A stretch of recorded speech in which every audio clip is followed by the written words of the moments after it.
Dorsey's startup, which allowed users to share short messages with their followers, was a novelty. But in the coming years, it would become increasingly an important source of news and social discourse as it gathered millions of users around the world. Twitter now plays an outsized role in politics, culture, and even in democracy itself. As Twitter has grown, so have the risks posed by bad actors looking to exploit its opportunities and the data it holds. In July 2020, 2 teenagers hacked into the accounts of Twitter employees, gaining access to a number of high-profile accounts, including now President Biden and former President Obama. Those 2 teenagers then sent a series of tweets from the accounts and scammed Twitter users out of more than $100,000 in Bitcoin. In response, then CEO of Twitter, Dorsey, turned to a trusted name in the world of cybersecurity to lead an overhaul of Twitter's security practices. And for more than a year, that's what this individual tried to do until he was terminated by Twitter and their new CEO this past January. Last month, this individual released a whistleblower disclosure detailing a number of alarming allegations about Twitter's security practices. Without objection, his disclosure will be entered into the record. That whistleblower's name is Peter Zatko, or as he's more commonly known, Mudge. Mudge, thank you for joining us. You are here pursuant to a subpoena, not because you were opposed to appearing before the committee, but so the public can hear the details of your disclosure. You've alleged a number of security flaws and weaknesses within Twitter, flaws that may pose a direct threat to the safety and privacy of Twitter's hundreds of millions of users, as well as America's national security. The story actually began in 2011 when the FTC, the Federal Trade Commission, first concluded that Twitter was playing fast and loose with user data. They found that Twitter had, quote, deceived customers and put their privacy at risk by failing to safeguard their personal information.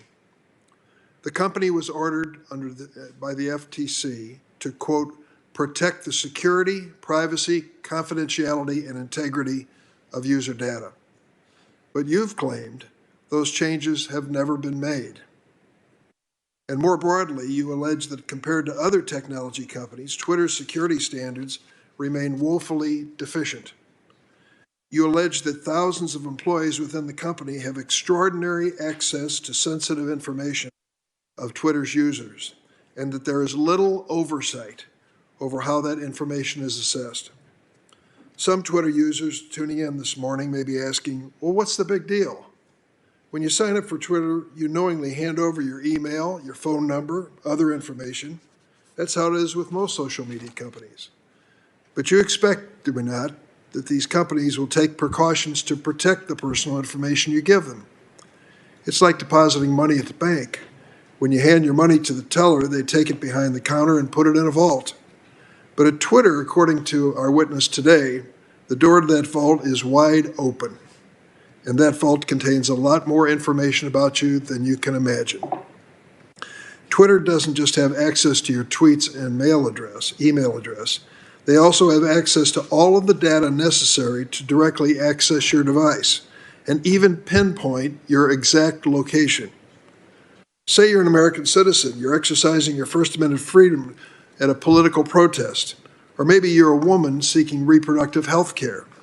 If you're a Twitter user, it may not just be you at the protest or in that healthcare facility. Unbeknownst to you, someone else may be right there with you in your pocket or purse. Of course, many of us are comfortable with some of the programs on our phones having location data. It's helpful. But when that data isn't secure, we become vulnerable to bad actors, scam artists, stalkers, even foreign agents. To give an example, earlier this year, a Saudi national who worked for Twitter was convicted by a federal jury for stealing the personal data of dissidents who criticized the Saudi regime and handing the data over to the Saudi government.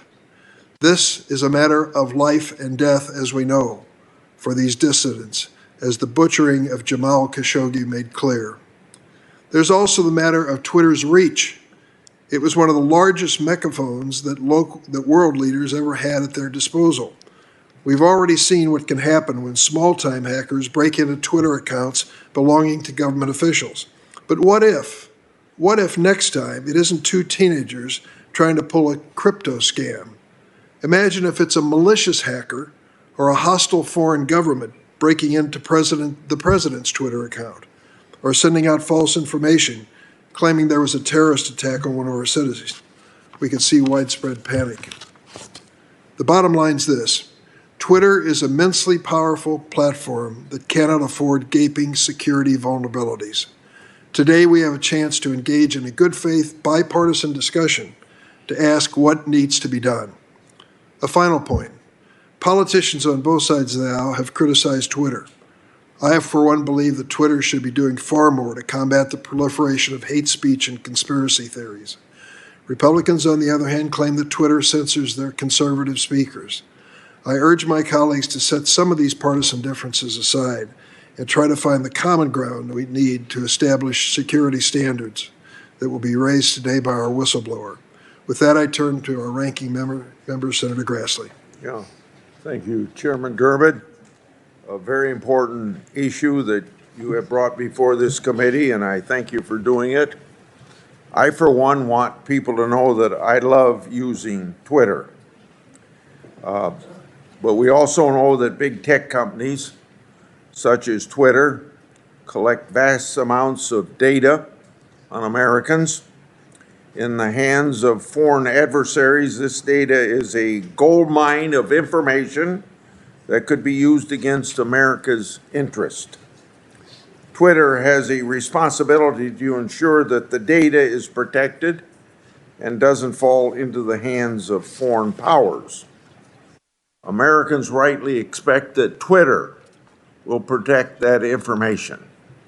Thanks to a whistleblower that comes forward, we've learned that Twitter hasn't secured the data of tens of millions of Americans and countless other users.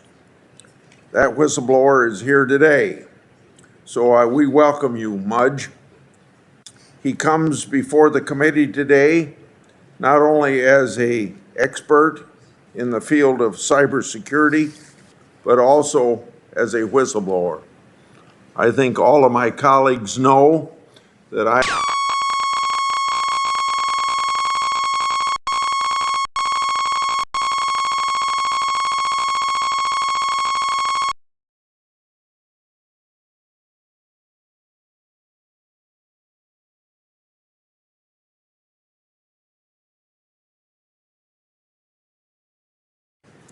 because of Mudge's disclosures, we've learned that personal data from Twitter users was potentially exposed to foreign intelligence agencies. For example, his disclosure indicates that India was able to place at least 2 suspect foreign assets within Twitter. His disclosures also note that the FBI notified Twitter of at least 1 Chinese agent in the company, I should say. Based on allegations, Twitter also suffers from a lack of data security. Due to that failure, thousands of Twitter employees can access user data. That data that they don't need access to in order to do their job, yet they have access. And if foreign assets work for Twitter, that means these foreign assets can also access the data. To put a finer point on the allegations, Twitter has allegedly used data it collects and the tools it has to geolocate individuals who made threats against board members. In the hands of a foreign agent embedded at Twitter, a foreign adversary could use the same technology to track down pro-democracy dissidents within their country but also to spy on Americans. This has actually happened in the past. In 2019, 2 Twitter employees were indicted by the FBI. They used their position at Twitter to access private user data and then gave it to Saudi Arabia. These foreign agents were able to access and provide personal information on more than 6,000 individuals of interest to the Saudi government. Simply put, the whistleblower disclosures paint a very disturbing picture of a company that's solely focused on profit at any expense, including at the expense of safety and security of its users. Additionally, it's been alleged that Twitter knowingly violated a consent decree that it entered into with the Federal Trade Commission 2011. That consent decree required Twitter to address their access control failures. However, instead of complying with the consent decree and fixing these very serious security matters, it alleged that Twitter executives, specifically CEO Agrawal, intentionally misled Twitter's board of directors. So, I'm concerned that for almost 10 years, the Federal Trade Commission didn't know or didn't take strong enough action to ensure Twitter complied with the consent decree. This is a consent decree that was intended to protect Twitter users' personal information. As Congress considers federal data privacy legislation, I think it's very important that we draw on these revelations about how Twitter views its obligations with federal regulators. Congress should also be mindful of the FTC's ability or lack thereof to successfully oversee these important issues. Twitter also needs to answer questions about its content moderation. It was revealed to this committee that Twitter outsources a great deal of consent moderation to foreign countries.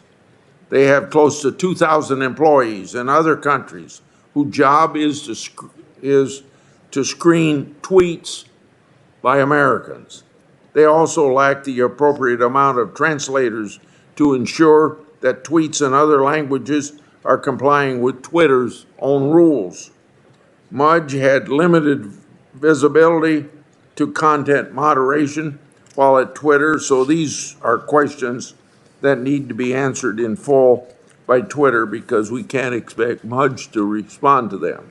Unfortunately, this committee will not be able to get answers about content moderation because Twitter's CEO has refused to appear today. He rejected this committee's invitation to appear by claiming that it would jeopardize Twitter's ongoing litigations with Mr. Musk. Many of the allegations directly implicate Mr. Agrawal's, and he should be here to address them.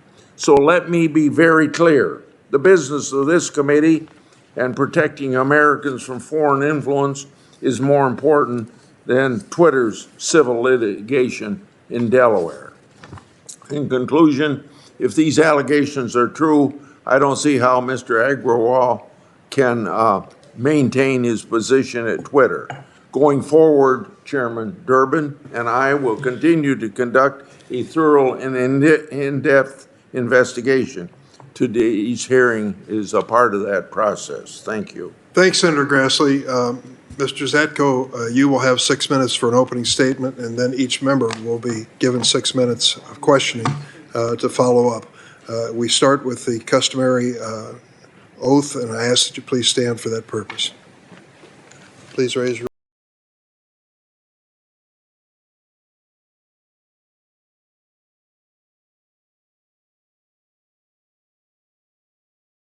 witness has answered in the affirmative, And now I appreciate your attendance here, and the floor is yours. I think your microphone may need. There you go. Thank you very much, sir. Chairman Durbin, Ranking Member Grassley, members of the committee, I appear before you today to answer questions about information I submitted in written disclosures about cybersecurity concerns I observed while working at Twitter. My name is Peter Zatko, but I'm more often referred to by my online handle as Mudge. For 30 years, my mission has been to make the world better by making it more secure. From November 2020 until January 2022, I was a member of Twitter's executive team. In my role, I was responsible for information security, privacy engineering, physical security, information technology, and Twitter global support. I'm here today because Twitter leadership is misleading the public, lawmakers, regulators, and even its own board of directors. What I discovered when I joined Twitter was that this enormously influential company was over a decade behind industry security standards. The company's cybersecurity failures make it vulnerable to exploitation, causing real harm to real people. And when an influential media platform can be compromised by teenagers, thieves, and spies, and the company repeatedly creates security problems on their own, this is a big deal for all of us. When I brought concrete evidence of these fundamental problems to the executive team and repeatedly sounded the alarm of the real risks associated with them, and these were problems brought to me by the engineers and employees of the company themselves, the executive team chose instead to mislead its board, shareholders, lawmakers, and the public instead of addressing them. This leads to two obvious questions. Why did they do that? And what were the problems and vulnerabilities identified? And that's what I'm here to talk about. So first, why did they do that? To put it bluntly, Twitter leadership ignored its engineers because key parts of leadership lacked the competency to understand the scope of the problem, but more importantly, their executive incentives led them to prioritize profits over security. Upton Sinclair famously said, "It is difficult to get a man to understand something when his salary depends on his not understanding it." This mentality is exactly what I saw at the executive level at Twitter. So what are the problems I discovered? Two basic issues. First, they don't know what data they have, where it lives, or where it came from, and so, unsurprisingly, they can't protect it. And this leads to the second problem, which is the employees then have to have too much access to too much data and to too many systems. You can think of it this way, which is it doesn't matter who has keys if you don't have any locks on the doors. And this kind of vulnerability is not in the abstract.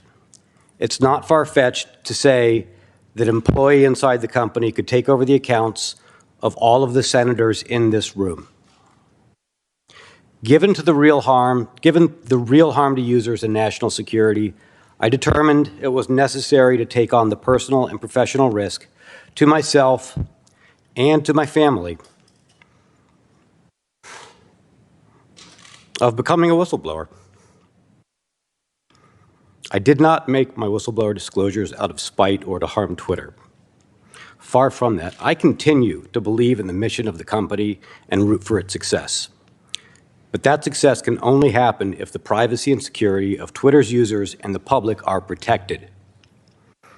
In accepting an executive position at Twitter, I made a personal commitment to Mr. Dorsey, the board, the greater public, and myself that I would drive the changes needed at Twitter to protect the users, the platform, and democracy.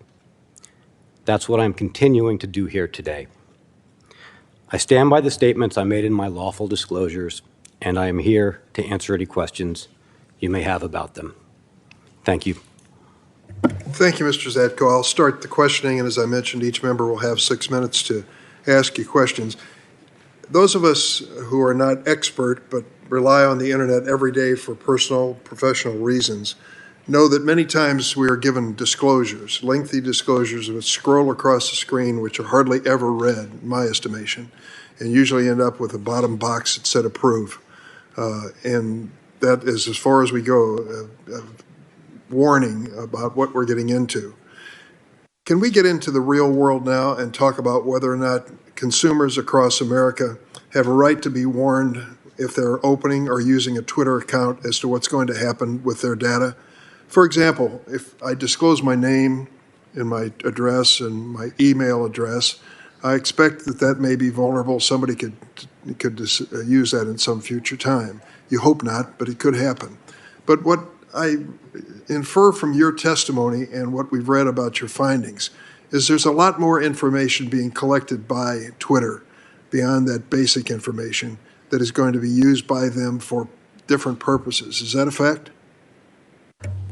Yes, I entirely concur. I mean, when we sign up for an account, I hope that the company is being responsible and not just saying that they are, would like the data to be used correctly and safely, but that they're actually able to quantifiably, internally, guarantee that that is the case. As far as the type of data, I believe Senator Grassley, referred to an incident.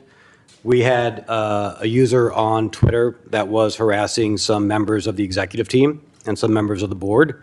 And as an example, this person, the CTO, came to me and said, Mudge, is this a real viable threat? Do I need to be worried? Who is this person? And it took me maybe 30 minutes to reach out to an employee and say, what do we know about this person? And then it only took that person maybe 10 minutes to get back to me and said, okay, here's who they are. This is the address where they live. This is where they are physically at this moment. They're on their phone. We know their phone number. We also know all of the other accounts that they've tried to set up on the system and hide. And we know who they are on the other social media platforms as well. So unbeknownst to a Twitter account user, there's access to information far beyond what you think you've disclosed that can be found. Should there be a warning? You say at one point Twitter has about 20% of its vast trove of data registered and managed, meaning the company is incapable of securing the sensitive information it collects. Tell me, that is a pretty stark statement and suggests that a warning to users is that literally anything that you disclose or use the account for is traceable and could be used for bad purpose. Yes. In this case, my concern was more that Twitter didn't even know what it was collecting. And this was one of the problems because I kept looking at why do they keep having so many security incidents, the same amount, each year after year? Why are the same percentages, from the same systemic problems? Why aren't we closing on this? What is fundamentally under the hood broken? Where is the systemic failure? And then it turned out from an internal study that the engineers did on their own because they weren't given, the cover and the time and the resources to do this as part of their job, that only about 20% of the information that they had, that they were collecting, did they know why they got it, why the person had given it to them, how it was supposed to be used, when it was supposed to be deleted, and that the remaining, I think it was 80%, I refer you to the disclosures for the specific numbers, was, hey, we know that our systems are using some of this other data, but we don't know what it is. And then a lot of the data, they just recognized, we don't even know what these are. Petabytes, huge amounts of data. And they did a sampling, and that included personally identifying information, phone numbers, addresses. So for me, the concern there is anybody with access inside Twitter, and half the company has access to the production environment that has this, could go rooting through and find this information and use it for their own purposes. So if 80% of the data that is being collected is in fact registered, or not registered and managed, and the one with the Twitter account person is vulnerable in that regard, I wouldn't exactly give a passing grade to Twitter when it comes to the security of information that they've gathered. Now let me ask you on the other side of the ledger. Would you grade as well the government agencies that have some responsibility to make sure that the American consumer's privacy and security is protected? For example, the Federal Trade Commission, Securities and Exchange Commission, and others. So that was something that that came to mind as well. I said, we've had a 2011 consent decree. This is over a decade. How have we been passing this, especially since there were at least 2 more times where there were violations for the exact same problem, the misuse of email data that was collected for security purposes, but then turned around and used for marketing, which was a violation of the assumption of why you were providing them the data. How come we keep making these same mistakes? What is the FTC missing, or what is it that we are telling the FTC as Twitter that is incorrect? And I think honestly, the FTC is a little, over their head. They've compared to the size of the big tech companies and the challenge they have against them, they're left letting companies grade their own homework. And I think that's one of the big challenges.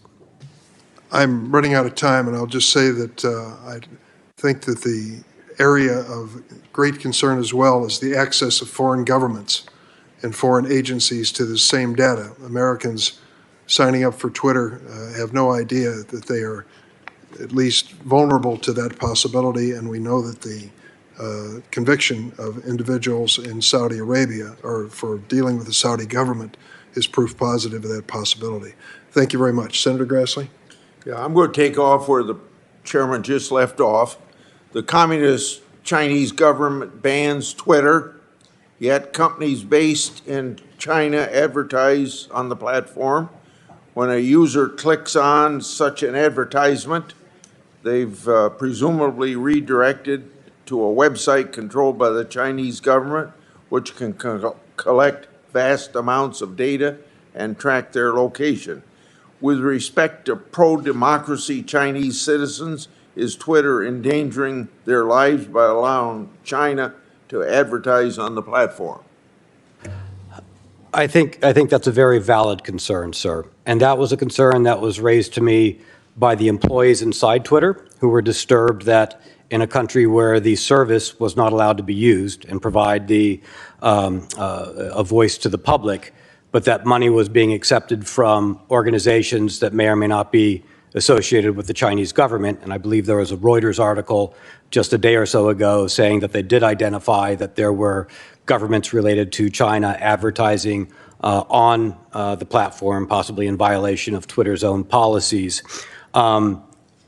The executive in charge of sales very shortly after I joined said, Mudge, this is a big internal conundrum because we're making too much money from these sales. We're not going to stop. We need something that will make the employees more comfortable with the fact that we're doing this, figure out how we essentially thread this needle or frame it, which made me a bit uncomfortable. And they didn't know what people they were putting at risk or what information they were even giving to the government, which made me concerned that they hadn't thought through the problem in the first place that they were putting their users at risk for. And that was a very common problem where I saw that Twitter was a company that was managed by risk and by crises instead of one that manages risk and crises. It was very it would react to problems too late. I think you just answered this question, but I want to ask it and see if you've said all you want to on the subject. While at Twitter, you raised concerns with their policy allowing Chinese advertisement. What was Twitter's response? In a nutshell, it was, we're already in bed. It would be problematic if we lost that revenue stream, so figure out a way to make people comfortable with it. Okay. According to your disclosure, thousands of Twitter employees have access to Twitter user data and internal systems. That includes nearly 4,000 engineers, which is half of Twitter's workforce. However, you've stated that they don't need that kind of widespread access to perform their job duties. Based on Twitter's reported lack of data security, what kind of access would foreign agents have, and what kind of data would they be able to obtain? In your answer, please explain why this is a problem and how it could impact U.S. national security. Yes, sir. Let me break that down into two parts of an answer. So Twitter has engineers and non-engineers. Twitter does not have, at least when I was there, which was up until January of 2022, does not have a testing environment or a development or staging environment. This is an oddity. This is an exception to the norm. Most companies will have a place where you test your software, where you build it, where you make sure it's working the way you want it to. Think about somebody building an airplane and saying, like, I'm going to put it in a wind tunnel. I'm going to build it in an environment. I'm not going to put passengers on it, put it in the air, and then figure out how to build it or tweak the engines at that point. Twitter just has the production environment, the running systems, the live data. When you become an engineer, which is half of the company are engineers, you are by default given some access to this live production environment. You are doing your testing, you are doing your work on live systems and live data, irrespective of where you are in the world as an engineer.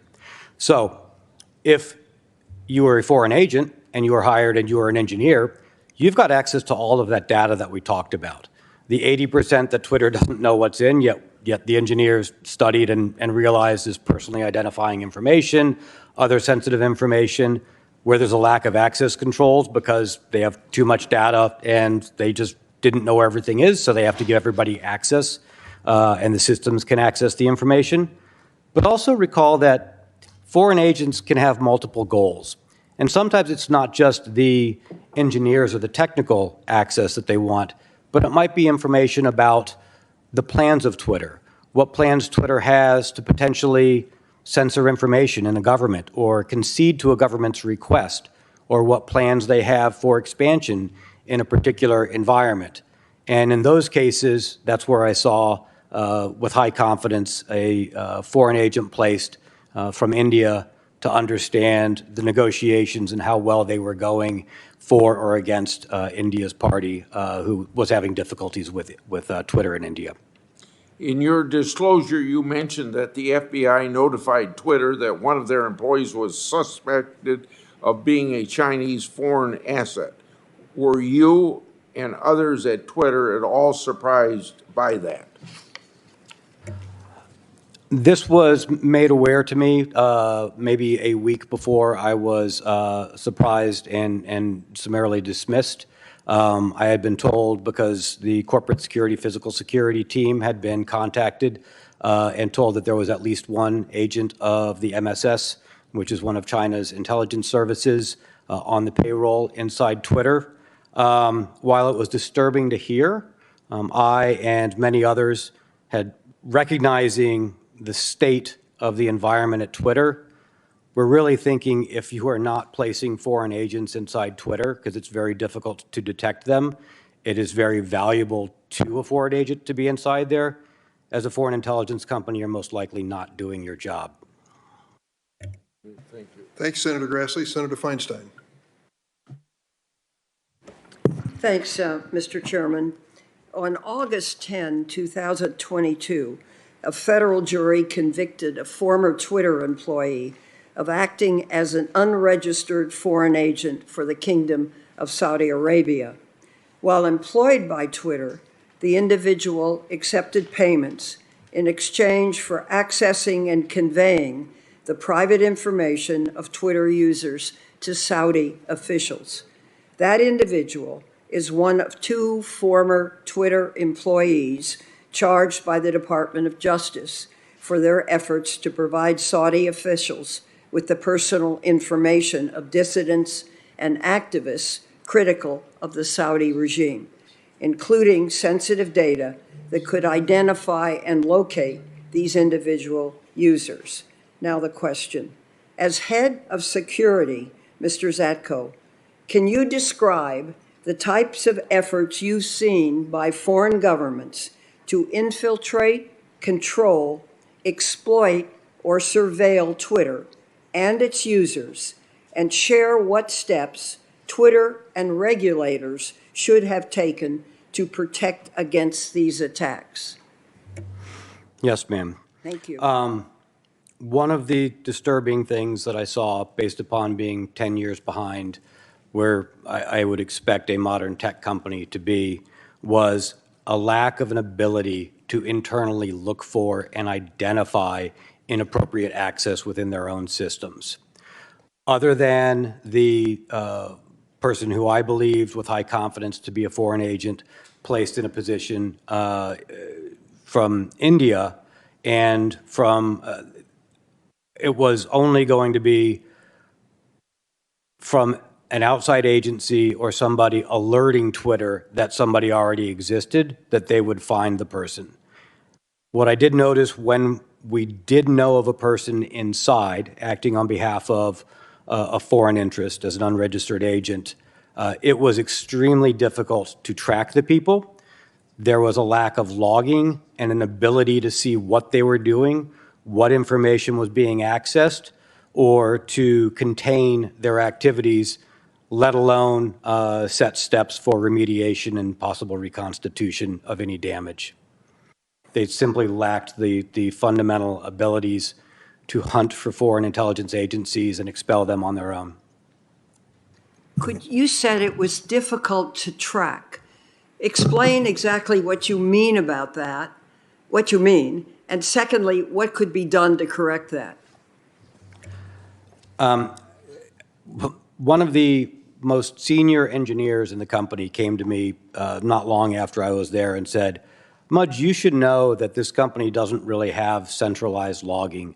We don't log the activities of the systems." I was surprised by this. Most tech companies, most companies I know of, even not in tech, have logs about what's happening on their systems. And this tells you who tried to log in, who was doing what, where, when it happened. Later on in my tenure, I learned that there were thousands of failed attempts to access internal systems that were happening per week, and nobody was noticing. And when we brought this up, people said, well, who is it? What is it? And I said, that's what we're trying to find out. Why weren't we even being aware of this? This fundamental lack of logging inside Twitter is, a remnant of being so far behind on their infrastructure and the engineers not being given the ability to put things in place to modernize. I can give an example. Let's suppose you have 5 credit cards, and you're receiving statements each month, but only 2 of those statements give you detailed transactions. And you want to see if there's fraud on your credit cards. Well, first off, 3 of those credit cards, you're not going to be able to look at the transactions. You just know the total bill. And those remaining 2, you don't have time to go through the transactions and look for it. So you kind of wing it and say, I need all those credit cards to stay alive, so you just keep paying off the bills. That's kind of the analogy I have for the production environment and the logging situation at Twitter. So you can understand that trying to understand what an adversary inside identified is doing can be pretty challenging without logs.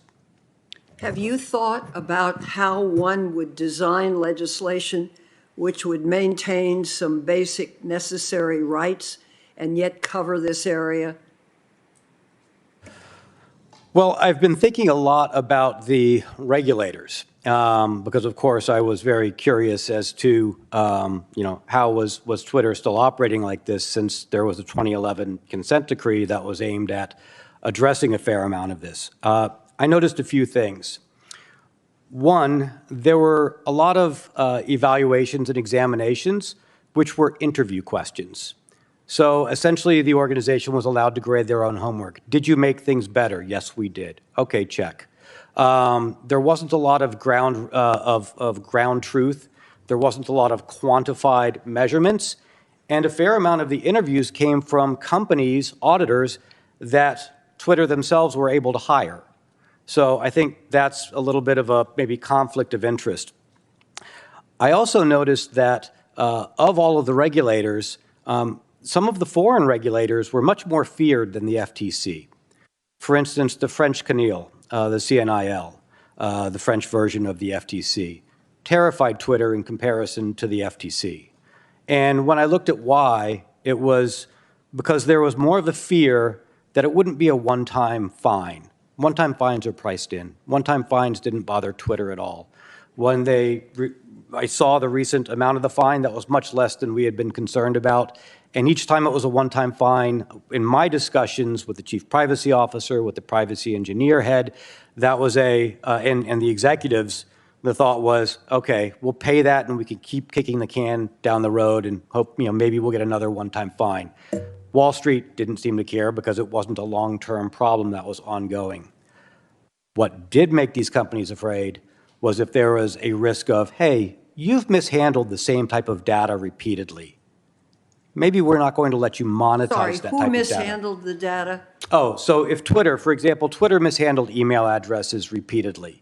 And a concern was if the FTC were to come in and tell us that we're not allowed to monetize email addresses because of our continued inability to handle them correctly, well, then we might not be on fair footings with our competitors, and that scared them and made them move. I believe something like that did happen to Facebook, which has been used as a sort of cautionary tale inside organizations. So I think the regulators have tools that do work, but they're not able to see which tools in their tool belt are the ones actually working, and they're using the one-time fines that the companies aren't really afraid of. Thank you, Senator Feinstein. Senator Lee? Thank you very much, Mr. Chairman. Mr. Zatko, thanks for being here. In your disclosures, you include information that Twitter's head of privacy engineering and the chief privacy officer reported the following to the board of directors toward the end of 2021. This is a quote. Every new employee has access to data they do not need to have access to for the purpose of their role. And also added that until Twitter could reach the point where it could implement a system to manage access to data, they were, quote, at risk of inappropriate access or use of data. They also reported that our inability to delete data compounds that risk, as we retain data that we should not have and which is therefore accessible by people who do not need to have access to this data. Tell me, Mr. Zatko, what action was taken by Twitter's board of directors in response to this rather shocking information? This is not the first time the board of directors had been made aware of that or told this, and there was no change or mandate or charge put forward by the board of the directors. What do they mean by when they refer to the inability to delete data? Why is that significant? If you don't know where your data is, as we talked about, these large amounts of data, and somebody comes in and says, I've left the system, and maybe the FTC asks, well, have you deleted all the user data? You can't respond in the affirmative because— Even if you've deleted the account.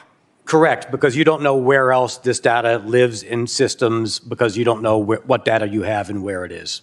That's correct. So does this mean that Twitter is actually unable to delete data, or is it just unwilling? It is unable because they do not know where it is, so they are unable to comply. Okay. So but this has resulted from a deliberate decision at some point to adopt protocols that don't allow them to do that, right? To choose other priorities rather than to correctly register and track and understand where their data lives. It is physically possible. I mean, you could have a database in which you could track. Yeah, absolutely. If you knew where everything was in your database, you could go delete it.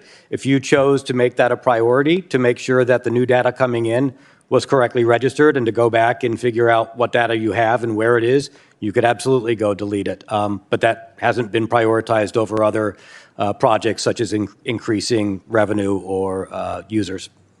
Now, I'm concerned, as I assume most or all Americans would be, those who become aware of these concerns, that Twitter has seemingly turned a blind eye, rather deliberately, to some pretty significant security risks, potentially compromising their own personal data, including geolocation information, both to hackers and to foreign government agents and to other people who, for whatever reason, whether for corporate espionage purposes, for other commercial purposes or otherwise, might want to gain access to this information. Based on your disclosures, it seems to me that Twitter's CEO is more concerned with increasing influence and profits from foreign countries than with protecting user data from foreign spies or hackers. Now, you claim that Twitter has hired foreign government agents at the cost of doing, as sort of the cost of doing business in countries like India, Nigeria, and China. And as you've related, Twitter has knowingly hired these government spies so as to not risk losing access to users and markets in those countries, or in the case of China, to not lose access to advertising revenues. Do these engineers who are suspected of being foreign agents, do they have access to all user data or just a certain subset of the user data?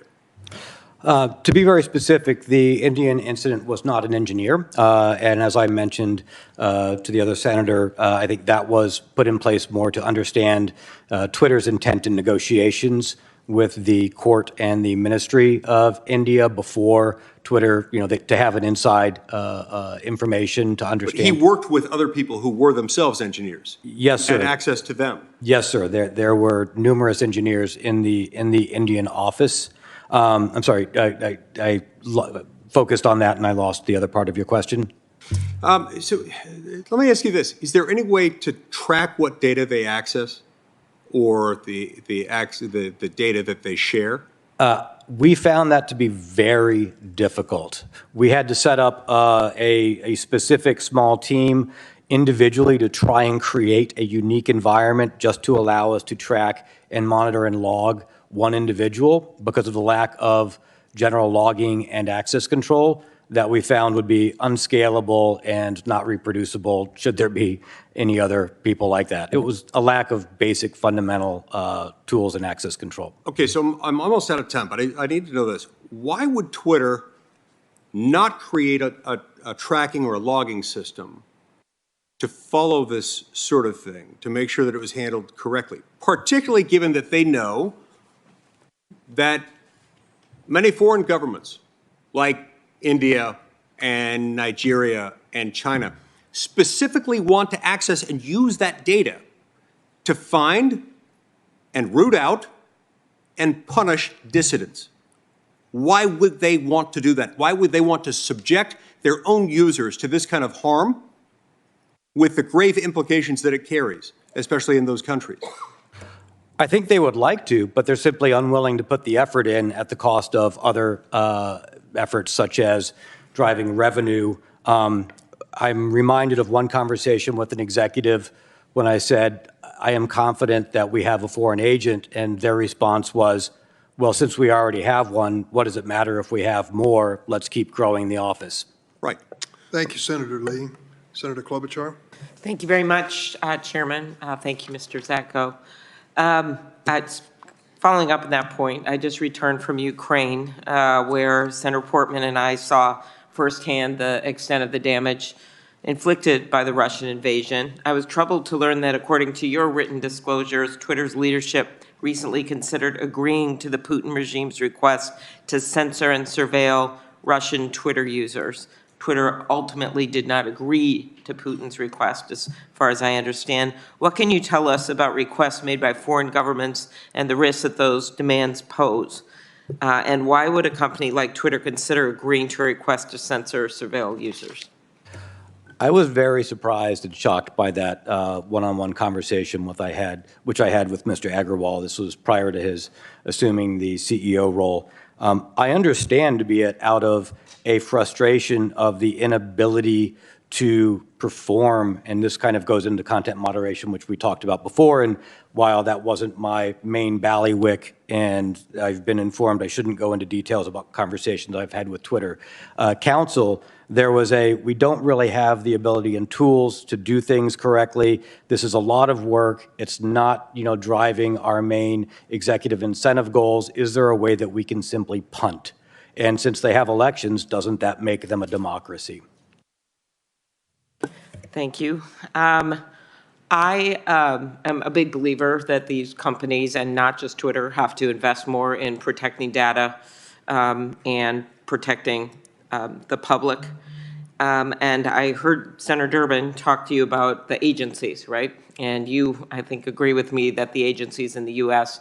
are underfunded when it comes to taking on these major cases. But I want to turn to ourselves and put the mirror back on ourselves here in Congress. Do you think it would be helpful if we pass some privacy legislation in Congress?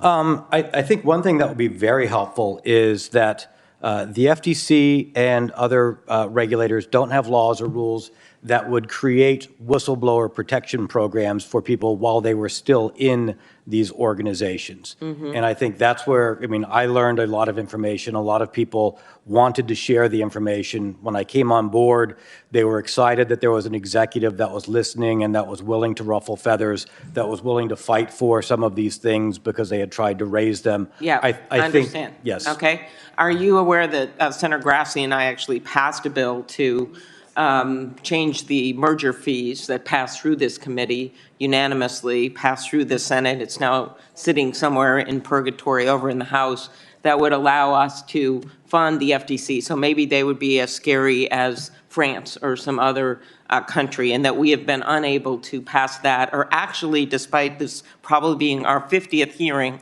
between, I'm looking at Senator Blackburn, between Commerce and Judiciary, we have not passed one bill out of the U.S. Senate when it comes to competition, when it comes to privacy, when it comes to better funding the agencies, when it comes to the protection of kids that Senator Blumenthal and Senator Blackburn have worked on. And so at some point, when we talk about the agencies, I think we better be putting the mirror on ourselves, because I was listening to your quote from Sinclair Lewis, a Minnesotan. It is difficult to get someone to understand something when his salary depends on him not understanding it. Could you talk about the lack of action in Congress and how that has actually created an environment where these companies feel like they can do everything from destroying our newspapers and our public good to basically not taking correct actions when it comes to hacking?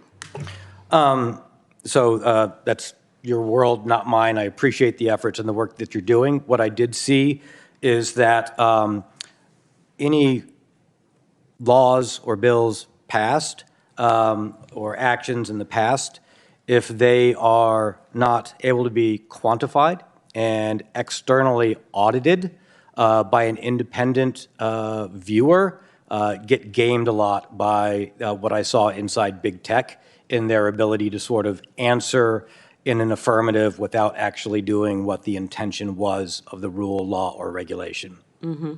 One other bill I want to mention, and Senator teamed up here with Senator Coons and Portman on this, Platform Accountability and Transparency Act, to require digital platforms to give researchers access to data. And the independent experts that you hired to audit Twitter's processes for addressing disinformation found serious problems, made recommendations. But however, I think Twitter's leadership didn't listen. In your view, why do you think Twitter failed to act on the recommendations made related to the disinformation? And how could independent groups help? Yeah, I'm a big fan of independent groups having independent eyes and providing ground truth on that. I think this is, I should be clear, you know, first off, the engineers and the employees want this change. The culture, and I can speak primarily about Twitter because that's what I'm here to talk about in the most recent big tech company I've been involved with. It's a culture where they don't prioritize. They're only able to focus on one crisis at a time. And that crisis isn't completed. It's simply replaced by another crisis. Correct. So I think they would like to wave a magic wand and have all of these things fixed, but they're unwilling to bite the bullet and look strategically and say, hey, we're going to have to devote some time and money to get these basic things in place and to be honest with their investors, the public, their board, themselves, and do the legwork rather than just react to what's coming in that they hear from a hearing like this or from the news just until the next crisis comes along. Exactly, as opposed to us putting some long-term rules in place. Last thing, You talked about in your disclosures that Twitter does not have enough resources focused on removing misinformation and hate speech. In particular, you noted that half of the content flagged for review in Twitter Spaces features was in a language that employees didn't even speak. Obviously, you can't check whether a tweet violates Twitter's rules if you don't speak the language. I have had my own experience directly conveying a misinformation that was put out on me that resulted in an attack on a member of my family. And I don't know if you knew that because I told Jack Dorsey about it. And nothing ever changed, except when finally regular media reported that it was a lie. But those are the kinds of things that happen to people in this building because of the misinformation that is rampant on social media. Could you comment about what you think they should be doing about that? I'm very sorry to hear about that. The lack of language was stunning to me. This was a situation where I brought in a world-class leader for Twitter Global Support who also identified this, and we started saying, you can't react to a language situation. When something was happening in Myanmar, you can't wait until after it happens and then go, where are the Burmese speakers? Let's see who we can hire. Those translators are already hired elsewhere. You have to understand, 80% of Twitter has to understand, 80% of their users are outside of the United States. You can't create, a healthy environment. You can't serve the public conversation if all you can do is look at it and say, I hope Google Translate's doing the right job for me.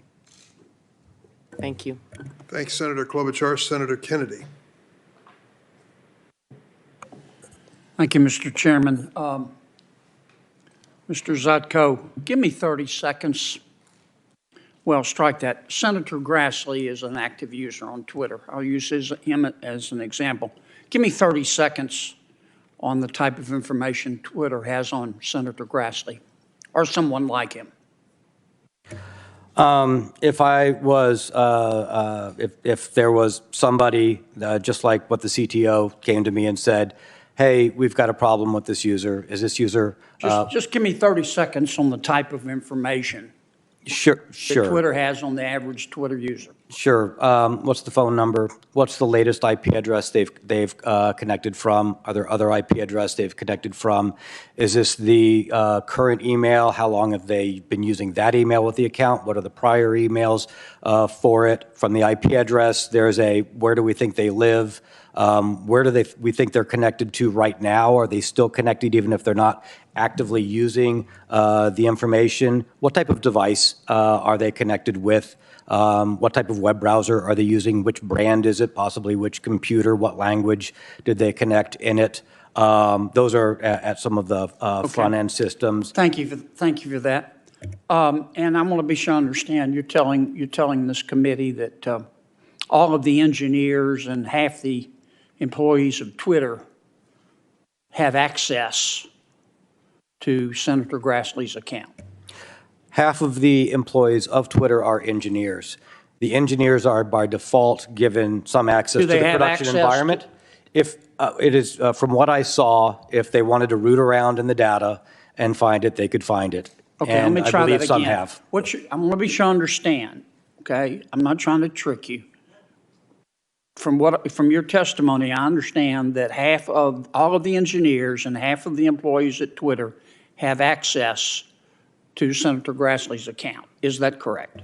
Based upon what I saw, technically, yes. Okay. And if they go into Senator Grassley's account, if an engineer does, for example, Twitter doesn't know that that engineer has done that. Is that correct? It would be difficult to find the logs showing that, is my understanding correct. Okay. So you don't have a log in and log out system? There was not an easy ability for me to find which engineers had logged into which systems and what data that they had accessed. Okay.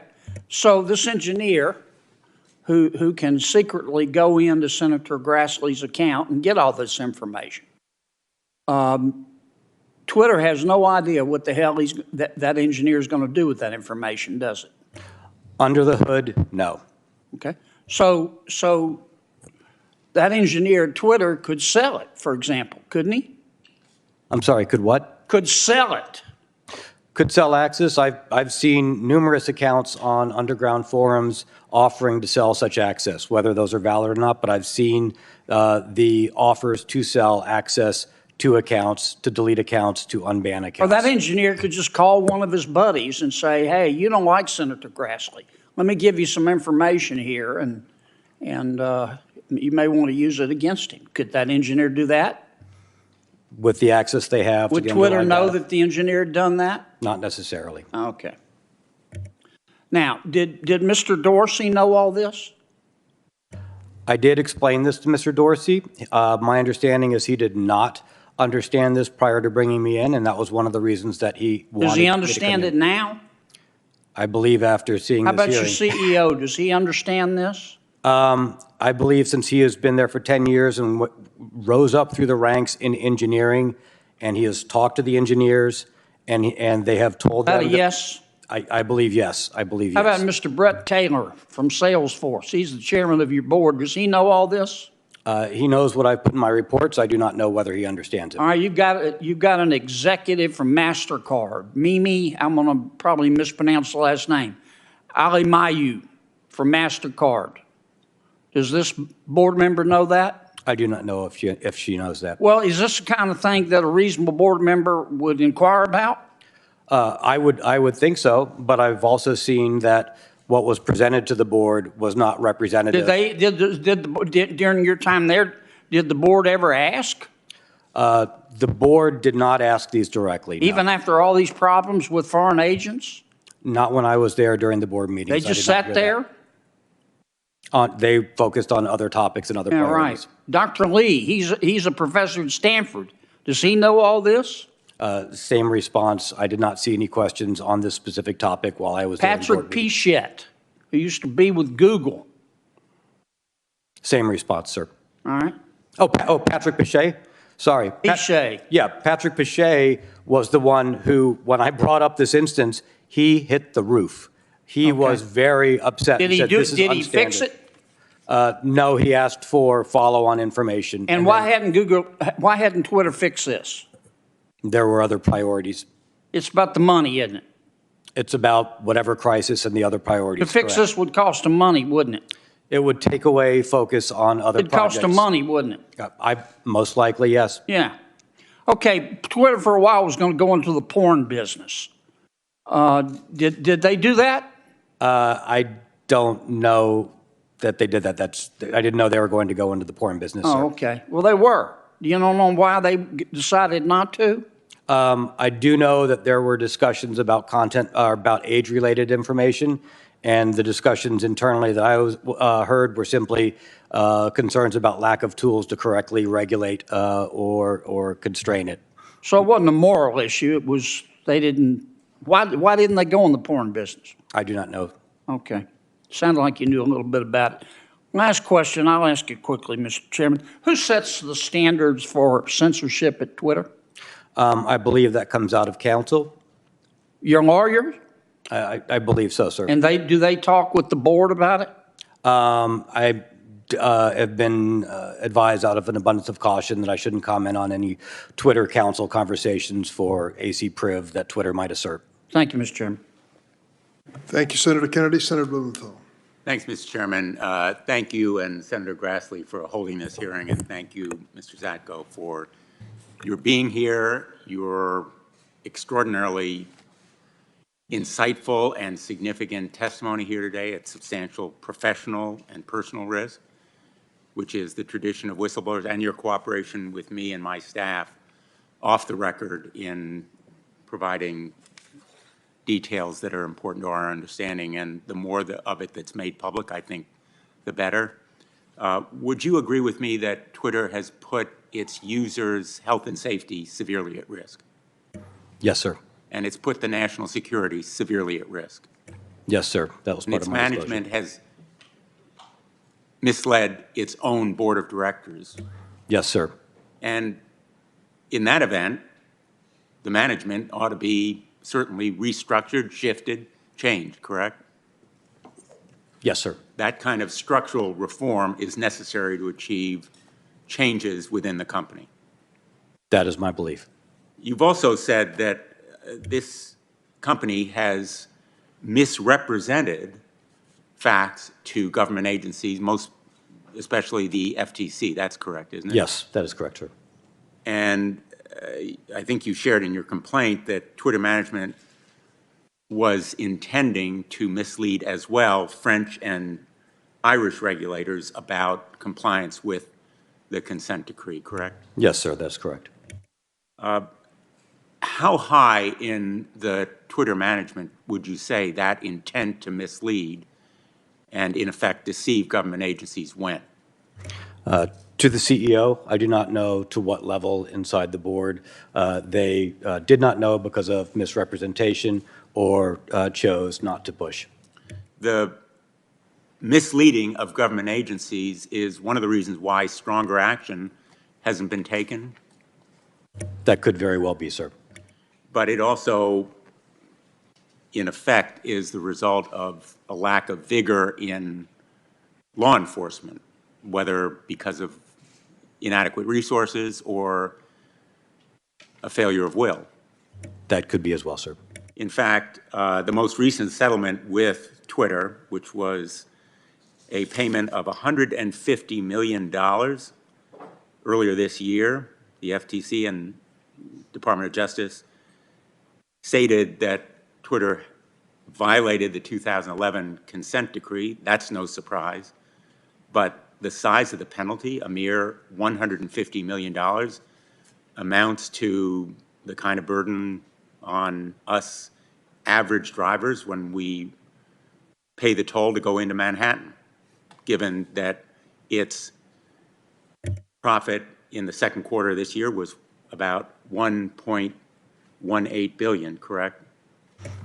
That is correct. While I was there, the concern only really was about a significantly higher amount, significantly higher, or if it would have been a more institutional restructuring risks. But that amount would have been of very little concern while I was there. To effectively address this problem, we need not only to insist on restructuring the company, but also likely restructuring, reforming, and energizing our regulatory apparatus, not only as to Twitter, but also as to other internet companies and platforms. Would you agree? Yes, I would. The intent of the regulators, I think, is the right intent, but it is not being followed or correctly adhered to. All of what you're saying, everything in your complaint, and a lot of what we've heard in this committee and in other committees leads me to think we need a new agency. As reluctant as I am to suggest a new government bureaucracy, I don't think it needs to be a government bureaucracy with a lot of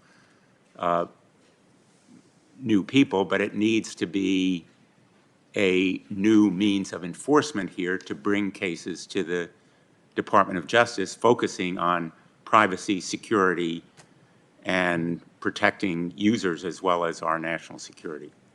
Would you agree? I had not considered that. I will have to think about that. It is a very interesting approach. I'm not reaching any conclusions, but clearly what we're doing right now is not working. You would agree with that?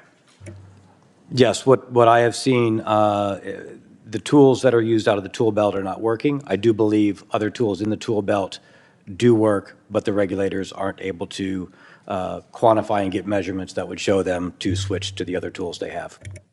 What are the remedies that, for example, other countries have that enable them to better protect privacy?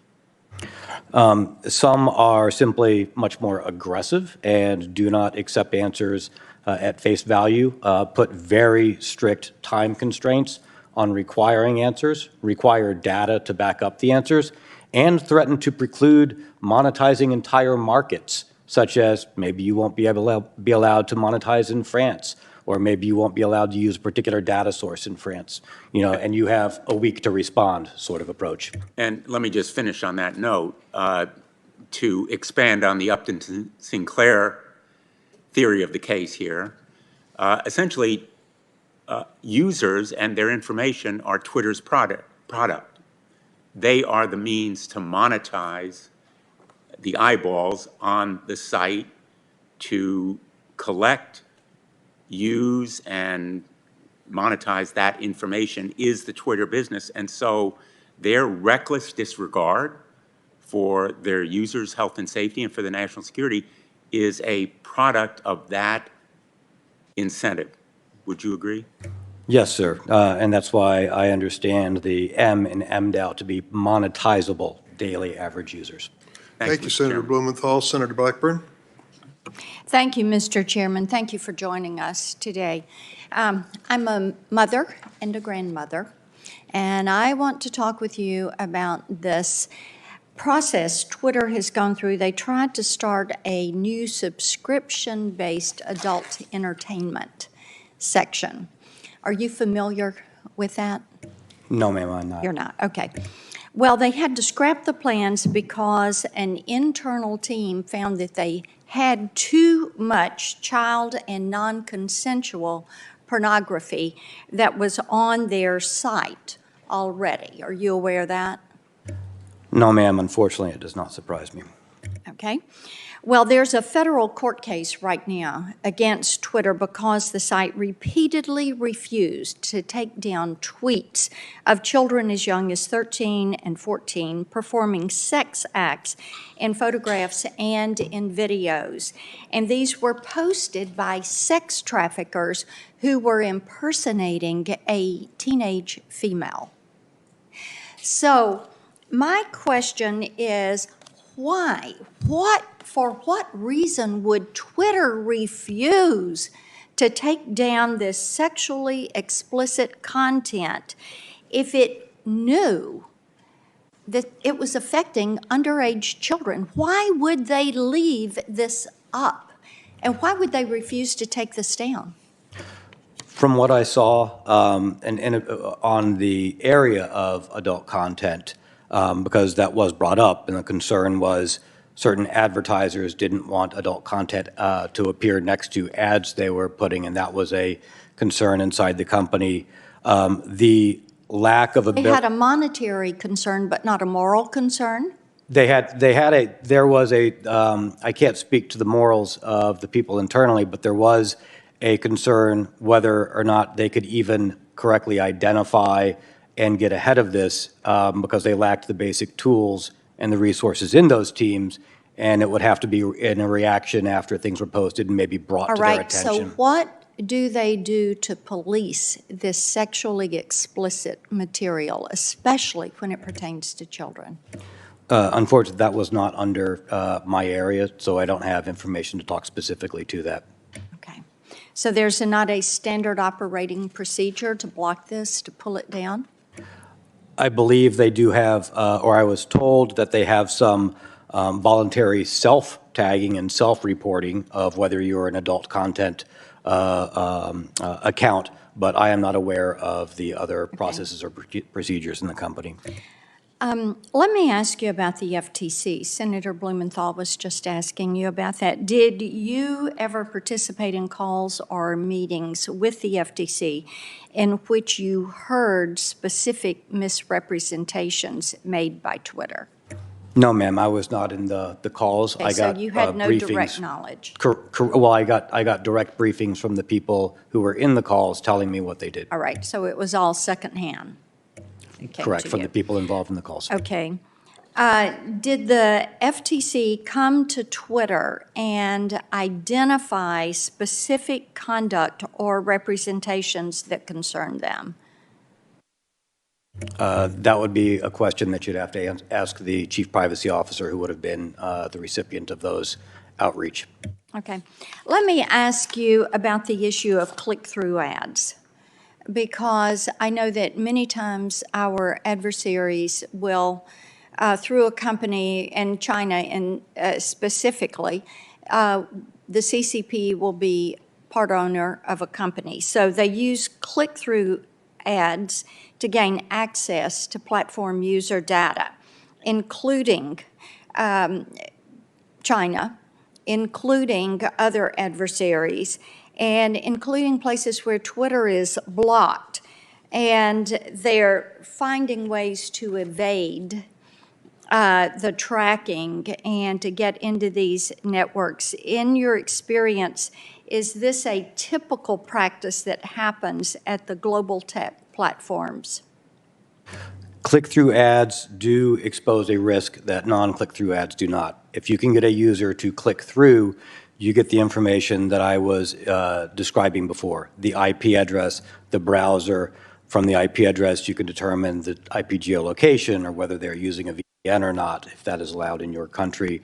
And then you can further interrogate that person's computer or get them to provide more information, maybe that they don't know they're providing directly to you, thinking it's through an ad on a service. Could this be remedied in any way? And Senator Klobuchar talked to you about this, a national privacy standard. If we had a national privacy standard, would that help to secure an individual's information online, and would it help in any way in policing these click-through ads?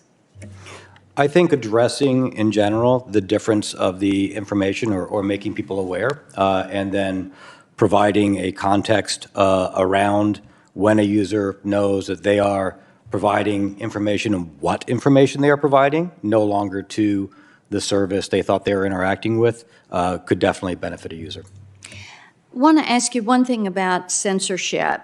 And during your time at Twitter, did you participate in any conversations or meetings where content moderation decisions were made based on a poster's political views? I never investigated or was or heard of decisions on that particular topic. I was focused on the crisis and fires in the areas of my domain. Thank you, Senator Blackburn. Thank you. Senator Coons.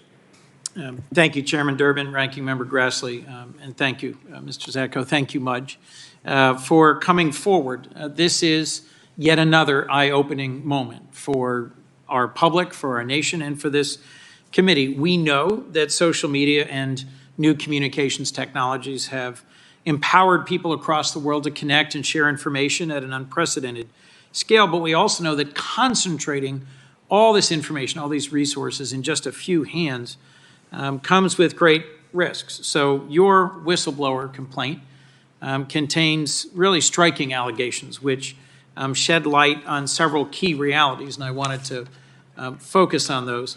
The first, as you've stated in a number of exchanges with my colleagues, is that the public lacks any credible way to assess whether and how major platforms and technology companies are protecting or prioritizing user privacy. And I want to talk for a bit about a bill that I've got that Senator Klobuchar also mentioned that would help strengthen some of that transparency. And then the second, which I'll get to later, is that these platforms are a target for foreign actors, something where a subcommittee I chair is having a dedicated hearing tomorrow afternoon. You commissioned an independent report regarding Twitter's platform integrity and their ability to combat misinformation, disinformation. And that report found, and I'm quoting, Twitter's consistently behind the curve in acting against disinformation and misinformation threats. And that Twitter doesn't have the ability to measure the impact of its work to protect site integrity. What I've concluded from your testimony today is that Twitter lacked the ability to measure the effects of interventions it implemented because of decisions by management and because of the lack of a credible regulatory oversight agency and penalties. Is that correct? Do I understand your testimony correctly? Yes, sir. The inability internally came from 10 years of security and engineering debt that just kept accruing. Your complaint also details how Twitter's executive team was concerned that the report that you'd commissioned would be damaging if it got out, and that they worked to intentionally remove or modify information that might be especially embarrassing for Twitter. Is that correct? Yes, sir. I found that very disturbing. The company that I hired, with the knowledge of the other executives and the head of site integrity, which did not report to me, but that this independent organization was going to analyze and do gap analysis. The company reached out to me and said, hey, Mudge, Twitter is jumping in and making us open a separate contract and telling us not to provide you the results to your own work, to your own work. This does not feel right to us. What's going on? Right. So a lot of the information that both regulators and Congress relies on when considering how to regulate social media companies comes from the companies themselves. As I think you put it before, they're essentially grading their own homework. So the conclusion we ought to reach is the information we receive isn't trustworthy from some social media platforms. Yes, sir, that's what I experienced. So I've released a bill with Senator Portman, Senator Klobuchar referenced it earlier. We are looking for additional Republican co-sponsors. It's called the Platform Accountability and Transparency Act. It would allow external researchers to look at exactly these kinds of problems, to better understand and analyze the algorithms that drive social media and some of their practices. Would empowering researchers and mandating better disclosure help hold companies more accountable and cause them to invest more resources in site integrity? Yes, sir. In fact, I think one of the things that we learned from that study and what I am hopefully shedding light on in my lawful disclosures is just how much a gap there is between Twitter and some of Twitter's peers. And even learning that sort of discrepancy would help understand and raise the level of hygiene for these organizations and their ability to perform their tasks, and the ability for us to accept what they're saying as to whether it could possibly be true or not. This also opens up enormous national security risks. As you testified earlier, there's roughly half of Twitter's employees that had unnecessary access to vast amounts of sensitive user data. As Senator Kennedy was asking you earlier, just give us a quick sense of what information Twitter might have about Senator Grassley or about any of us on this committee. And it is deeper and broader, and I suspect if you'd gone further, it then unlocks a whole profile that can give really dramatic insight into members of law enforcement, members of the military, members of Congress, and their families, their travel, their preferences, their actions, their consumer activities. All of that has some real consequences. You wrote in your complaint the Indian government forced Twitter to hire Indian government agents who then had direct and unsupervised access to data. And a former Twitter employee was convicted last August of working as an agent of the Saudi kingdom. How common do you think it is for foreign entities, for hostile agencies, to successfully install sympathetic actors at Twitter, and why might they do so? Well, if there's any number of reasons, there are many of reasons why you would do so, in particular to not just identify people of interest or track groups of interest, but also to maybe look at whether or not Twitter has identified your agents or your information operations. What other governments has Twitter possibly identified? And remember, outside of the ability to access large amounts of data on the engineering side, you would want to know what Twitter's plan is as far as whether they will cede to your demands for control of information within their environments or not, in order to change different types of political pressure, such as strong-arming. And as we saw, that country was even threatening to put Twitter employees in jail if Twitter didn't change particular activities on the platform. With 80% of Twitter's users outside the United States, and with Twitter having a deep access and resources to critical leaders in our country and other countries, I think this is genuinely concerning. Tomorrow afternoon, the subcommittee I chair, Subcommittee on Privacy, Technology, and the Law, Senator Sass and I will be holding a hearing on how to further understand the depth to which hostile actors and adversaries are going to obtain American citizens' data, and that'll expand on a lot of the topics we've pursued today. I hope members of the committee will attend. I want to thank you for your testimony, Mr. Chairman, for the chance to participate in today's hearing. Thank you, Senator Coons. We're going to take a 5-minute break after Senator Cotton asks his questions. Senator Cotton. Thank you, Mr. Zatko, for your very informative testimony this morning. I want to start with some questions about Twitter's censorship policies. I know you weren't at Twitter for most of 2020, but I want to start with an example from June of 2020, specifically me.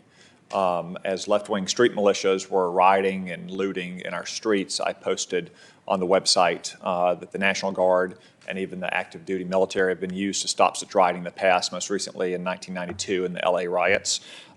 Within a couple hours, a low-level employee at Twitter's Washington office contacted my staff and said that if I did not delete that tweet, that my account would be permanently locked. My staff worked with this low-level employee, calling her on several occasions because she seemed very reluctant to put anything in writing in an email. They documented the accuracy of my comment and gave examples of how other elected officials had used similar language. The 30-minute window passed. My account was not locked. Ultimately, she said that Twitter would not take any action about my account. As I said, I know it was before you began at Twitter, but from your experience, would a low-level Twitter employee typically have the authority to permanently lock the account of an elected member of Congress? From my experience, they should not have the authorization to do it, although it would probably be a low-level employee that would be instructed to do it. So she was likely taking direction from more senior officials at the company. Not knowing the situation, I can't comment on the specific one, but that is the sort of activity that I would see there. And I can concur that I did notice a reluctance to put a lot of things in writing on particular topics. I noticed that in the emails that Mr. Agarwal sent to you, he seemed very reluctant to put things in writing or made statements about what he was going to verbally express to the board. And he apparently did not express those things. Sticking with the censorship, again, like I said, I know you weren't there in the lead up to the 2020 election, but once you arrived just a couple days after the election, you selected an outside company to do an evaluation of Twitter's censorship policies. The report that you commissioned found that Twitter's content controls are ad hoc and informal. Those are two direct quotes. And the policy decisions behind it are made mostly by a small group of Twitter staff at San Francisco, quote, frequently during a time of crisis. Is that accurate? I didn't hire them to do a report on censorship, but that was the platform manipulation organization. And yes, the cite, how you cite the report as what they found on and what that team is correct. When it says frequently in a time of crisis, what kind of crisis was the report referring to? I believe the report also said, and this is from what I experienced, if something was brought up in the media, if a government brought it up, if somehow it became publicly aware, or if there was, an ongoing outage to the system or some active disruption or crisis. Yeah, thank you for that, because the report does go on to say that according to Twitter employees interviewed, Twitter usually censors information, quote, only if it is flagged by reporters or news headlines, partners, which it means to include academic organizations and other social media companies or political officials, end quote. So does Twitter have special channels of communication with fellow social media companies like Facebook to discuss so-called misinformation? If they do, I believe that they would be ad hoc. I am not aware of official ones that would not have been within my organizations. Okay, what about other so-called partners like pharmaceutical companies or advocacy groups? I am not aware of those. Again, that would be out of council or other organizations. So saying ad hoc, you think in these cases, just say a executive at a pharmaceutical company that doesn't like what's being posted on the website, or a left-wing activist at a Washington think tank would just use pre-existing relationships to contact someone at Twitter on an ad hoc basis? I do not know. Well, how can they coordinate if they don't have some kind of channel of communication set up? In the report that was an attachment from the organization, they talked about disinformation operations, which I do believe, my understanding was that the site integrity team spoke with other organizations and with other social media companies about ongoing disinformation or platform manipulation. I do not know anything beyond what was in the report for that topic. You said something earlier I just want to come back to. This isn't an exact quote, but I want to give you a chance to elaborate a little bit. It was something along the lines of, if you don't have a foreign intelligence officer inside Twitter, you probably aren't doing a very good job as an intelligence agency. Is that close enough? Yeah, that's close enough, sir. I worked for the government. I held a high-level position I worked running research and development and programs for the Department of Defense and intelligence communities. And from my interactions with these people and these organizations, Twitter would be a gold mine. From my understanding, from people in the community who focus on foreign intelligence organizations and assets, if you placed somebody in Twitter, as I believe that, as we know has happened, it would be very difficult to Twitter to find them. They would probably be able to stay there for a long period of time and gain a significant amount of information to provide back on either targeting people or on information as to Twitter's decisions and discussions and to the direction of the company. And does that include in Twitter's U.S. offices versus overseas, or is that distinction immaterial given the way Twitter functions? I believe that's immaterial in both. Thank you. My pleasure, sir. Thank you, Senator Cotton. We're going to take a 5-minute break and return to Senator Whitehouse.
actually really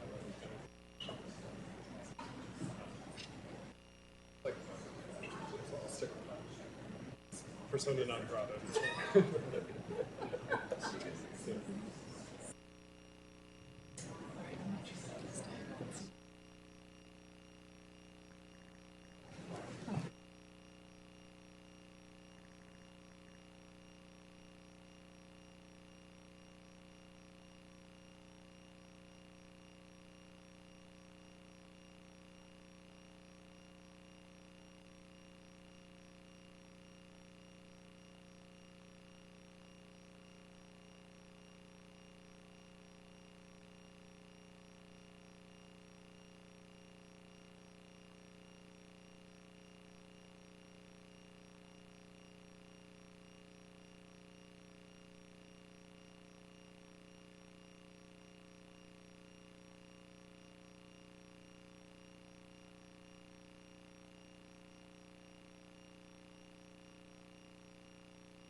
Senator Whitehouse for questions.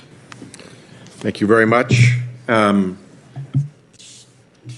Zatko, I just wanted to follow up a little bit on the repeated suggestions that you've made in your testimony that the cybersecurity vulnerabilities will expose the United States to risk and to attacks, and that Twitter's security failures threaten the country's national security.